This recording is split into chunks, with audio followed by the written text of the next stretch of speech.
Your second act isn't just about starting over, it's about starting smarter. You've left what's predictable to follow your passion, and that mix of excitement and uncertainty is real. Welcome to Second Act Business Owner. I'm Lee Gray, and I'm here to make sure your leap of faith lands on solid ground. Each episode, I'm bringing you the real-world MBA training and structure you need to turn chaos into clarity. Stop building someone else's dream and start building a business that works for you. Let's get to work. Welcome back, everyone, to the Second Act Business Owner Podcast. I'm so glad you're here. We've got a topic to talk about today that I'm really excited about because most people get really stressed out about the topic we're going to be talking about today. And I'm here to give you some freedom from that. So the topic is don't overthink the business plan. So welcome back. I'm really glad you're here. So far in this series, we've talked about gratitude and marketing and networking and the difference between the kinds of second acts you can start and the formula for life success. But today I want to talk about something that stops a lot of prospective second act business owners right in their tracks. And that is the business plan. You've heard people say, well, I want to start a business and I'm going to be writing a business plan. How can you write a business plan if you haven't started a business? I mean, it doesn't really make sense, does it? So I want to say something that might surprise you, and that is the fact that you think you need to write a business plan could actually slow you down from achieving your second act. And that is definitely not what we want to have. I don't want you to think I think planning is bad. It's definitely not bad. It's a good thing because planning is, after all, what you're going to be doing a lot of as you get along in business. But think about it right now. You don't need a 40-page business plan. If you've got a new idea or whatever it is that you're going to be doing, all you need to do maybe is have just something on a napkin. So if you're in your 50s, 60s, before or after that, and you're thinking about your second act, I want you to hear this clearly. And that is, you may not need a formal business plan to get started. You may just need something on the back of a napkin. And I'm happy to say, in fact, the back of a napkin is probably exactly what you need as you're starting your second act. The very first thing I want you to think about before you think about your business plan is what makes you happy. And in the second act, it's not about spreadsheets and marketing and strategies and financial presentations and projections the day before you start your business or as you're thinking about your business. That stuff comes later. The first question is that you really want to know, is this thought idea about my second act going to make me happy? Because the second act is about designing the second act of your life. That's a really important thing.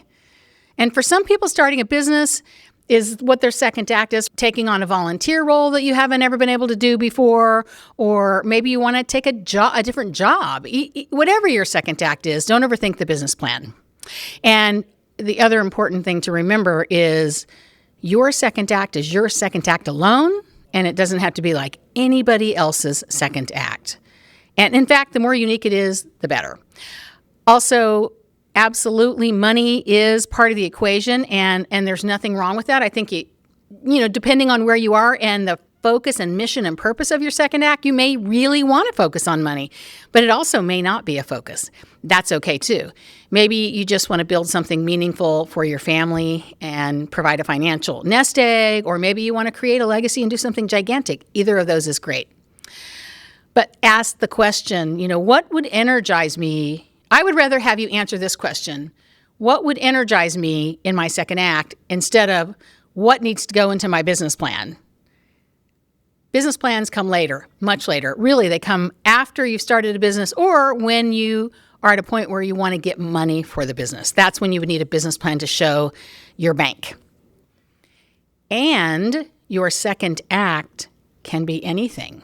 One of the biggest myths people believe about their second act, it has to be some big old dramatic thing and some kind of a gargantuan idea, but it doesn't. It can be simple and sweet. It can be anything. Your second act could be a small business. It can be a consulting-based career experience. It could be a creative passion that you turn into income. Think jelly, making jelly or something like that. Or if you have a small farm in your yard, that could be turned into a business.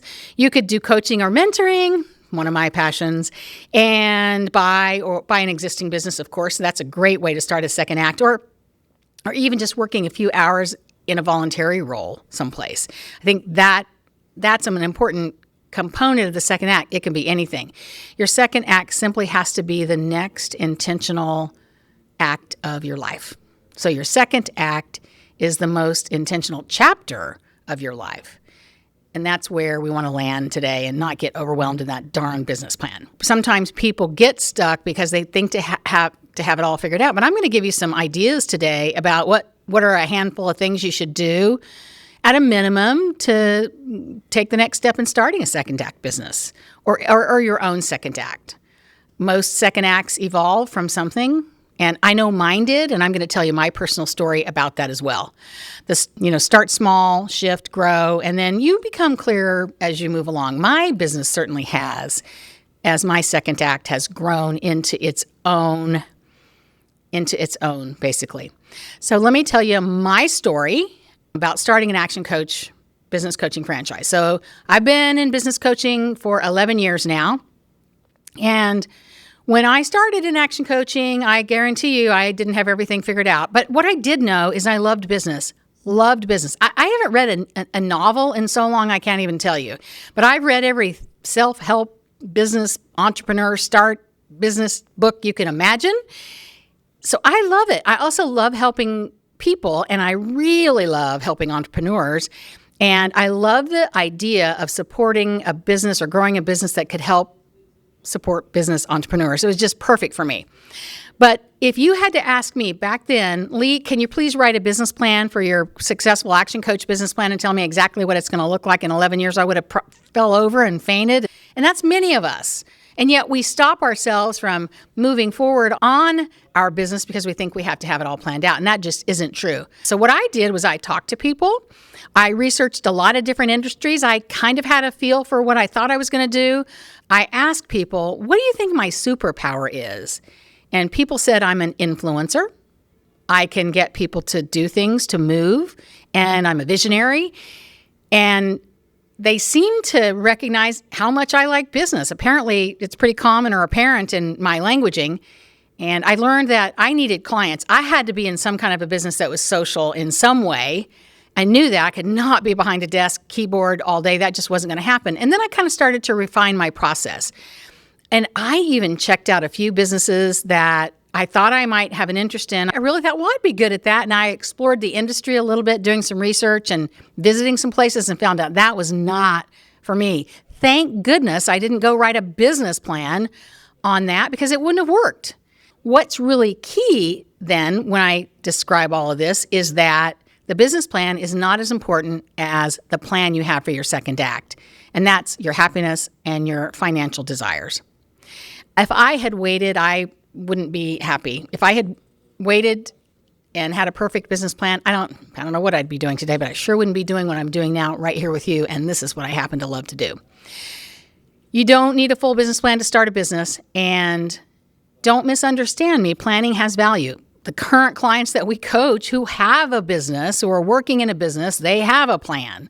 They have to have clarity on the financial information and where their business is going, the leads and things like that grow their business. Sometimes the best part about starting a business is just asking some simple questions. What do you like to do when you think about your second act? If you got up every day and were excited about what you were doing, what would that be? Who do you want to help? Because there's somebody out there who needs your help. And if you can figure out who you want to help, that's a really great place to start. And then from there, you can do some of the research. How will I create value for them? I wasn't exactly sure when I started my coaching business how I would create value. I did buy into a franchise, which gave me all the resources that I needed.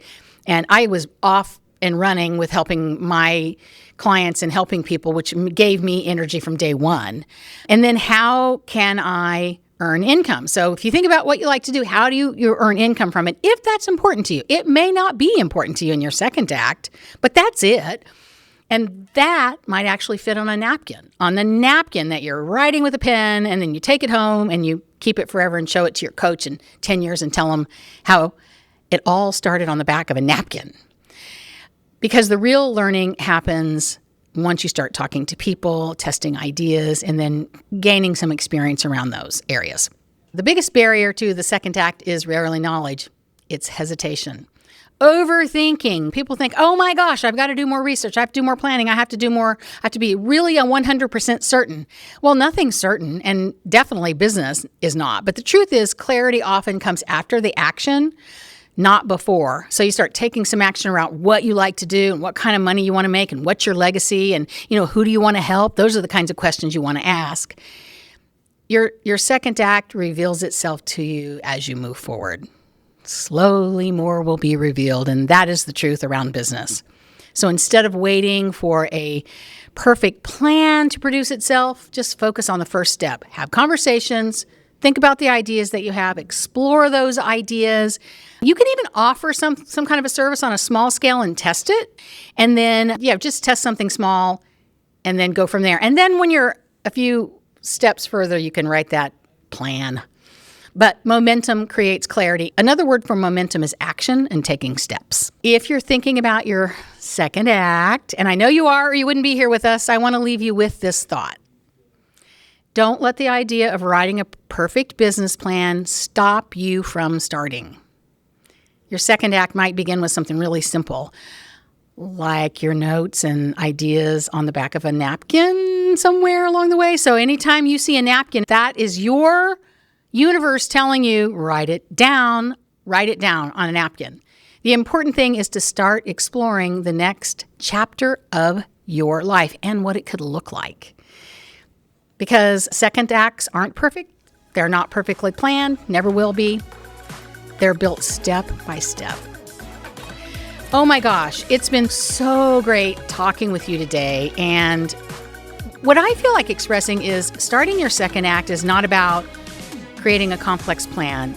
I want to express it can be simple as getting your ideas out of your thoughts and onto the back of a paper napkin. What do you feel like expressing?